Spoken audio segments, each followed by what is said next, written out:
فرماتے ہیں سب سے زیادہ جس امام نے غلام خریدے وہ امام زین العابدین، سب سے زیادہ جس امام نے غلام آزاد کیے وہ امام زین العابدین۔ کہ بعض لوگ غلاموں کی خرید اور فروخت کی تعداد 10,000 تک بھی بتاتے ہیں۔ غلام خریدتے تھے، گھر پہ لاتے تھے، اور کسی غلام کو 1 سال سے زیادہ امام نے گھر پہ نہیں رکھا۔ کہ یہ واقعہ میں نے پچھلے سال پڑھا تھا کہ جب مدینے میں قحط آ گیا، بارش نہیں برس رہی، لوگ بھوک اور افلاس سے مر رہے ہیں، 3 دن سے لوگ صحرا میں جا رہے ہیں دعائیں کرنے کے لیے کہ خدا بارش برسا دے، لیکن نہ کوئی بادل نہ کوئی بارش۔ یہ شخص کہتا ہے کہ جب ہم لوٹ رہے تھے، ماؤں کی گودوں میں شیر خار بچے رو رہے تھے، لیکن بارش نہیں برس رہی۔ کہتے اتنے میں بازار میں ایک کالا رنگ کا غلام افریقن وہ کھڑا تھا، اس کی نگاہ کسی خاتون کے گود میں کسی بچے پہ پڑ گئی، اور جیسے پڑی تو اس کے دل میں رحم پیدا ہوا، پیاس کے مارے بھوک کے مارے یہ بچہ رو رہا تھا۔ تو کہتے اس غلام نے دعا کے لیے ہاتھوں کو اٹھایا اور کہا پروردگارا اپنی مخلوق پر رحم فرما اور اپنے باران رحمت کو جاری فرما۔ کہ بس اس نے زبان سے یہ جملے نکالے، میں نے دیکھا بادلوں نے آنا شروع کر دیا، بادل آئے اور ٹوٹ کے برسنا شروع ہو گئے۔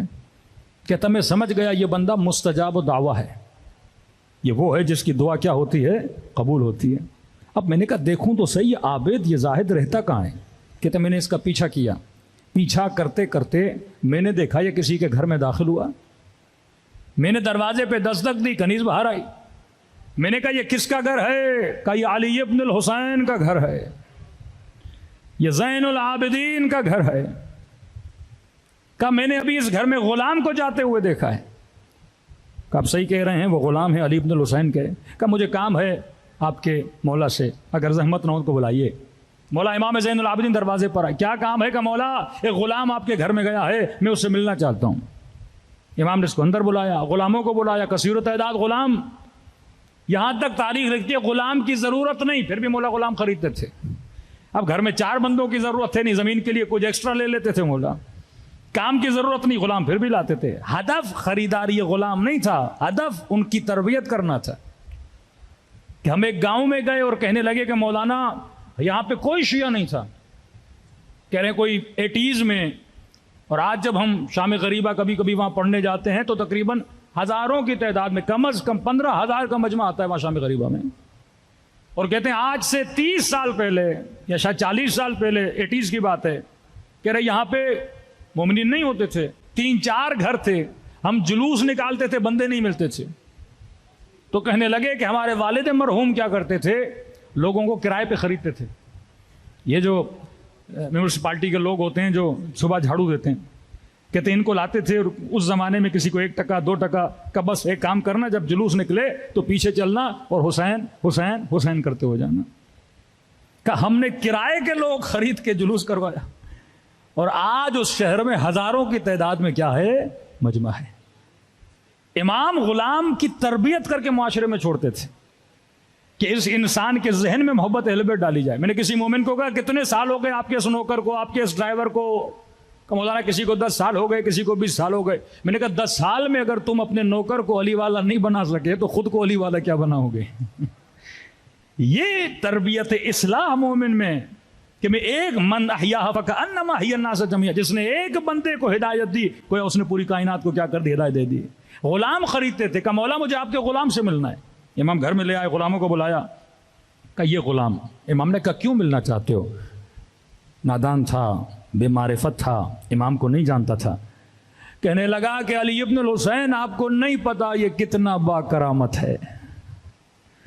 امام نے غلام کو دیکھا، کون سی کرامت دکھائی؟ کہ مولا میں نے تو کوئی کرامت نہیں دکھائی۔ کہ نہیں علی ابن الحسین میں نے آنکھوں سے دیکھا ہے، یہ مستجاب دعویٰ ہے، اس نے دعا کی اور اللہ نے بارش کو برسانا شروع کر دیا۔ مولا کے چہرے پہ ہلکی سی مسکان آئی کہ اب تو کرنے کیا آیا ہے؟ کہ اگر آپ اسے بیچیں، جو قیمت آپ بولیں گے میں آپ کے غلام کو دینے کے لیے تیار ہوں۔ امام نے کہا میں بیچتا نہیں، میں خریدتا ہوں، پھر راہ خدا میں آزاد کر دیتا ہوں۔ کہ اے غلام تجھے زین العابدین نے آزاد کیا، اب تیری مرضی ہے تو اس کی غلامی میں جانا چاہتا ہے تو چلا جا. ایک دعا غلام نے بازار میں کی تھی, ایک دعا میرے چوتھے امام کے گھر میں کی. ہاتھوں کو بلند کیا کہ خدایا زندگی تب تک پسند تھی جب تک زین العابدین کے پاس تھا, اب اگر اس نے آزاد کیا ہے مجھے دنیا کی زندگی سے آزادی چاہیے. یہ کہنا تھا, اس کی روح پرواز کر کے چلی گئی. ارے جس گھر کے غلاموں کے اندر یہ کرامت ہو, وہ دعا کریں تو دعا قبول ہو جائے, تو اس گھر کے آقا کی دعا میں کتنا اثر ہوگا. اب یہ وہی غلام تھے جن کو امام نے کیا کیا, آزاد کیا, جن میں سے ابو حمزہ سمالی آزاد کردہ امام زین العابدین ہے. ایسے ایسے راوی جن سے 70 ہزار روایتیں منقول ہیں, وہ سارے آزاد کردہ کس کے ہیں, امام زین العابدین کے ہیں. ان کے گھروں کی کنیزوں کو بھی آپ دیکھتے ہیں, ان کے کردار میں کتنا اثر ہے. ہدف خریدار یہ غلام نہیں تھا, ہدف یہ تھا. اب ظاہر ہے دشمن نے اتنا پروپیگنڈا کیا ہے, غلام مجبور ہوتا ہے. آپ نے خریدا, جو آقا کہے وہ کہنے کے لیے تیار ہو جاتا ہے. اب ان کی صحبت کو دیکھا, ان کی رفتار کو دیکھا, تبھی فرماتے جب جناب زید حکومت کے مقابلے میں قیام کیا, جناب زید میں اکثریت جناب زید کے لشکر میں وہ غلام تھے جنہیں امام زین العابدین نے آزاد کیا. کہ آپ کے بابا نے ہمارے ساتھ بہت اچھائیاں کی ہیں, لہٰذا ہم ان کے بیٹے پہ جان قربان کرنے کے لیے تیار ہو جائیں گے. تو یہ ٹیکنیک آف اہل البیت تھی کہ جس کے ذریعے سے اپنے غلاموں کو آزاد کیا, سکھایا. پھر یہی لوگ اہل بیت کی محفل میں جاتے تھے. ٹیکنیک آف کرم, فرمایا الانسان عبید الاحسان. یہ آج کے زمانے میں بھی آپ کو معصوم ٹیکنیک دے رہے ہیں. کسی کو اپنا دوست بنانا ہے, کسی کو اپنے قریب لانا ہے. یہ پاکستانی سرکاری سسٹم میں ٹیکنیک بہت چلتی ہے. کسی افسر سے کام نکالنا ہو تو اچھی خاصی دعوت کر دو اس کی. یہ فطرت انسان ہے. کہتے ہیں الانسان عبید الاحسان. انسان کس کا غلام ہے, احسان کا غلام ہے. آپ ایک بندے کو کھانا کھلاؤ گے تو آپ کا احسان کبھی نہیں بھولے گا. آپ تھوڑی کسی کی مدد کر دو گے, آپ کا احسان. تبھی فرمایا اہل بیت نے کبھی سوشل ورک نہیں چھوڑا. یہ رات کے اندھیروں میں یتیموں کو کھانا دینا, یتیم پروری کرنا, فقیر پروری کرنا, یہ بیوہ پروری کرنا. کیوں؟ کیونکہ ان کے دلوں میں کیا آتی تھی, محبت آتی تھی. یہ مصائب کے جملے کہ امام حسن فرماتے ہیں دروازے پہ دستک, کوئی خاتون 2 بچے لے کر میرے دروازے پر آتی ہے. کیا دیکھتا ہوں, بچوں کے ہاتھوں میں دودھ کے پیالے ہیں. پوچھتے خاتون کس کے لیے لائی ہو؟ کہ مولا میری ایک اونٹنی ہے, بس اسی اونٹنی سے میرا گھر چلتا ہے. اس کا دودھ نکالتی ہوں, مارکیٹ میں بیچتی ہوں, اس سے کچھ روٹیاں لیتی ہوں, بچوں کو کھانا دیتی ہوں. آدھا دودھ بیچتی ہوں, آدھا دودھ بچوں کے لیے رکھتی ہوں. لیکن مولا آج جب دودھ بیچنے کے لیے آئی تو میرے بچوں نے مجھے پکڑ لیا کہ ماں آج دودھ نہ بیچنا. میں نے کہا بچوں نہ بیچوں تو کھانا کیا کھاؤ گے؟ کہنے لگا ماں آج بھوکے رہیں گے لیکن دودھ کی شکایت نہیں کریں گے. ارے دودھ پھر چاہیے کس کے لیے؟ کہ ماں حکیم نے کہا ہے علی کو دودھ کی ضرورت ہے. ہاں, اس قدر ان بچوں کے دلوں میں امیر المومنین کی محبت. اور دشمن اگر پروپیگنڈا کرتا ہے وہ بھی اسی ذریعے سے کہ شام کے بچوں کو بکریاں دے کر, اور جب ان بچوں کی ان بکریوں سے لگاؤ ہو گیا, چھوٹا بچہ ہے نا, اس کو بکری دے دی. 1 ہفتہ بچہ اس بکری کے ساتھ کھیلے, 2 ہفتہ اس بکری کے بچے کے ساتھ کھیلے, اور اس کے بعد بھیج دیا سپاہیوں کو کہ بچوں کے سامنے بکریوں کے گلے کاٹو. اور بچے پوچھیں کس نے کہا ہے اس بکری کا گلا کاٹو, تو کہو ہمیں علی نے بھیجا ہے. یہ محبت بچپنے سے, یہ نفرت بچپنے سے, یہ عزا کی محبت, یہ گریے کی محبت. یہ ایک دن میں نفرت کا درخت بڑا نہیں ہوتا, ایک دن میں محبت کا درخت. میں نے کہا اس نیٹ ورک میں حب اور بغض ہے. اس درخت کو لگانا ہے تو اپنی نسلوں کو بچپن میں لگا دو. آج دیکھو کہ تمہارے بچے کے دل میں کس کی محبت زیادہ ہے, امیر المومنین کی محبت زیادہ ہے یا کسی ایکٹر کی محبت زیادہ ہے, اہل بیت کی اطاعت زیادہ ہے یا دنیا دار کسی شیطان کی اطاعت زیادہ ہے. فرمایا احیو امرنا. معصوم کیا فرماتے ہیں؟ مقصد عزا, فرمایا ہمارے امر کو زندہ کرو, ہمارے فرامین کو زندہ کرو. تمہارے گھروں میں اہل بیت کا امر زندہ ہوتا ہوا نظر آنا چاہیے. جب امر زندہ ہوگا تو فرمایا امام زمانہ کا ظہور بھی کیا ہو جاتا ہے, آسان ہو جاتا ہے. آپ کے علماء نے انہی ٹیکنیک سے اپنے دشمنوں کو زیر کیا. یہ واقعہ بڑا مشہور ہے, یہاں آغائے محسن الحکیم کا ہے یا آغائے امینی کا ہے, مجھے دقیقاً پتہ نہیں, لیکن یہ ہمارے ایک مرجع تھے, سعودی عرب گئے حج کے لیے. اتنے بڑے مرجع جب وہاں پہنچے تو وہاں کے حکام نے ان کو دعوت دینا چاہی کہ آپ ہمارے پاس کھانا کھانے آئیے. تو انہوں نے کہا کہ آپ کسی بحث و مباحثے کے نہیں, کہ ہم کوئی بحث نہیں کریں گے, کوئی مباحثہ نہیں کریں گے, صرف آپ آئیے کھانا کھائیے. نہ سیاسی بات ہوگی نہ مذہبی بات ہوگی, بس کھانا پینا ہے. اتنا بڑا عالم آیا ہے لہٰذا ہم چاہتے ہیں دعوت کریں. کہتے ہم چلے گئے ان کے سفرے پر، چلو ان کی نیت اچھی ہے، صرف کھانے کے لیے بلایا ہے۔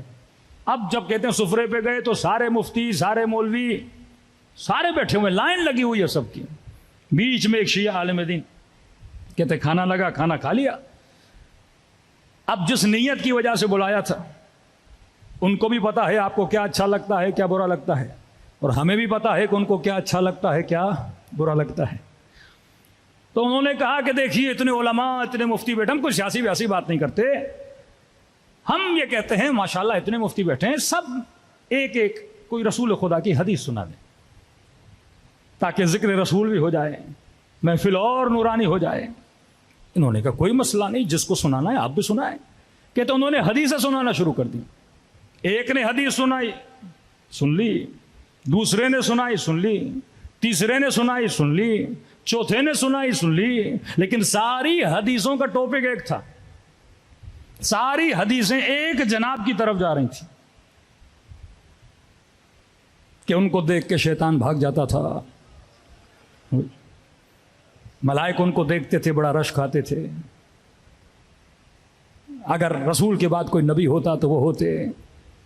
کہ ساری حدیثیں ایک ہی بندے پہ، کم میں سمجھ گیا ان کی نیتیں کیا ہیں۔ ہم بھی سنتے رہے، ہماری باری آئی کب آپ بھی ایک حدیث سنائیے۔ میں نے کہا ماشاءاللہ اتنے بڑے علماء مکے کے، مدینے کے بیٹھے ہیں، ایک رسول خدا کی حدیث ہے، ذرا بتائیے آپ سب اس کی تصدیق کرتے ہیں کہ نہیں؟ کہ بتائیے۔ کہ من مات ولم يعرف امام زمانه مات میتۃ جاہلیہ۔ رسول نے فرمایا جو مر جائے اور اپنے وقت کے امام کو نہ پہچانے وہ جاہلیت کی موت مر گیا۔ تصدیق کرتے ہیں؟ میں نے کہا نہیں، یہ مکتب علی والا ہے، اسے پتا ہے میں نے کسی کے نیٹ ورک کو کیسے وائرس لگانا ہے۔ ابھی تک سمجھے نہیں ہے جناب کیا بول رہے ہیں؟ ہاں سب نے کہا صحیح کہہ رہے ہیں، یہ نبی کی حدیث ہے۔ کہا آپ بتائیے کہاں صحیح، آپ بتائیے کہاں، آپ بتائیے کہاں، آپ کی صحیح و سند کتابوں میں ہے کہاں؟ بھائی ہم سب مانتے ہیں۔ ترجمہ، جو مر جائے وقت کے امام کو نہ پہچانے جاہلیت کی موت مر گیا۔ مانتے ہیں؟ سب نے کہا ہم مانتے ہیں۔ کہ میرا چھوٹا سا سوال ہے، بخاری کی روایت ہے، نبی کی بیٹی جب تک زندہ تھیں فلاں سے ناراض تھیں، ماتت حتی، کلام نہیں کیا یہاں تک کہ دنیا سے چلی گئیں۔ نبی کی حدیث جو وقت کے امام کو نہ پہچانے وہ جاہلیت کی موت مرا۔ کہ میرا سوال ہے کہ نبی کی بیٹی کا امام کون تھا؟ اگر وہ امام تھے اور اگر انہوں نے بات نہیں کی مطلب پہچانا نہیں۔ امام سے کوئی بات توڑتا ہے، امام کے کوئی سلام کا جواب نہیں دیتا، امام سے کوئی ناراض ہوتا ہے، امام کے لیے کوئی کہتا ہے کہ میں آپ سے بات نہیں کرنا چاہتی، امام کے لیے کوئی کہتا ہے کہ میں قیامت کے دن شکایت کروں گی۔ تو آپ کا کیا کہنا ہے کہ نبی کی بیٹی علیاذ باللہ معرفت کے ساتھ دنیا سے گئیں یا بغیر معرفت کے دنیا سے گئیں؟ ماتت میتۃ جاہلیہ۔ کہ یا تو ان کا امام وہ تھا جو آپ کا ہے، یا تو ان کا امام وہ تھا جس کا ہاتھ بلند کر کے نبی نے غدیر میں کہا تھا من کنت مولاہ فہذا علی مولا۔ کپن رو سائلنس ہو گیا، کوئی بندہ نہ بولا۔ کسی نے کہا ہمیں دیر ہو رہی ہے، نکلنا ہے، کل کہیں پہ میٹنگ ہے، پھر بیٹھیں گے۔ تو جس طرح اس نے علی کے دعوے جیسا دعویٰ کیا تھا نا، اور کہا تھا کہ سلونی کے دعوے نے تو ہمیں ذلیل کر دیا، تو انہوں نے بھی کہا اس سے ایک حدیث پوچھ کے ہم نے خود کو ذلیل کر دیا۔ صلوات پڑھے محمد و آل محمد۔